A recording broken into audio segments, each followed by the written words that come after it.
Chicken ডাক bungalow recipe খুবই simple ওয়েতে।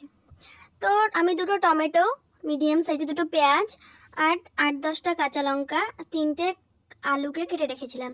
এখন কড়াইয়ে তেল বসিয়ে সেখানে নুন হলুদ দিয়ে আলুগুলোকে মোটামুটি 70% আমি কুক করে নিয়েছি। এরপর একই তেলে আমি দুটো ডিম সেদ্ধ করে রেখেছিলাম আগে থেকেই, সে দুটো ডিমকে আমি হালকা করে ভেজে নিয়েছি। এবার আমি দুরকমভাবে পেঁয়াজ কেটে নিয়েছি এবং টমেটো ও কাঁচা লঙ্কা কেটে নিয়েছি। কেটে নেওয়ার পর যেটা বড় করে কেটে নিয়েছিলাম সেটা আমি বেরেস্তার জন্য ভেজে নেব। ভেজে নেওয়ার পর আমি আগে থেকে মাংস ধুয়ে রেখেছিলাম। এবার 1/2 টিস্পুন হলুদ, 1 টিস্পুন লঙ্কা গুঁড়ো, 2 টিস্পুন জিরে গুঁড়ো ও কিছুটা তেল, জল ঝরানো টক দই 2 চা চামচ এবং আদা রসুনের পেস্ট 2 টেবিল স্পুন দিয়ে এবং যে ভেজে রেখেছিলাম বেরেস্তাটা, সেই বেরেস্তাটা দিয়ে মাংসটা ম্যারিনেট করে মোটামুটি আধা ঘন্টা কি 1 ঘন্টার মতন রেস্টে রেখে দেবো।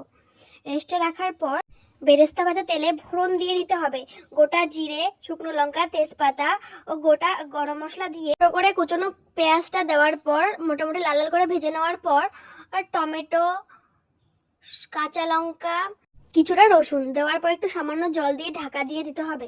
মোটামুটি 2 মিনিট মতো ঢাকা দেওয়ার পর ঢাকনা খুলে 1/2 চা চামচ জিরে গুঁড়ো, 1/2 চা চামচ লঙ্কা গুঁড়ো, 1/2 চা চামচ ধনে, কিছুটা আদা রসুনের পেস্ট দেওয়ার পর আর এবার মশলাটাকে ভালো মতন কষিয়ে নেওয়ার পর যে ম্যারিনেট করা মাংসটা ছিল সেই মাংসটা দিয়ে 2 মিনিট মতন হাই ফ্লেমে ভেজে নেওয়ার পর কিছুটা জল দিয়ে ঢাকনা দিয়ে দেওয়ার পর মোটামুটি 10 মিনিট মতন লো ফ্লেমে একটু রান্না করে নিতে হবে। রান্না করে নেওয়ার পর যখন মশলাগুলো মোটামুটি কষে যাবে তারপর আবারও কিছুটা জল দিয়ে ঢাকনা দিয়ে দিতে হবে।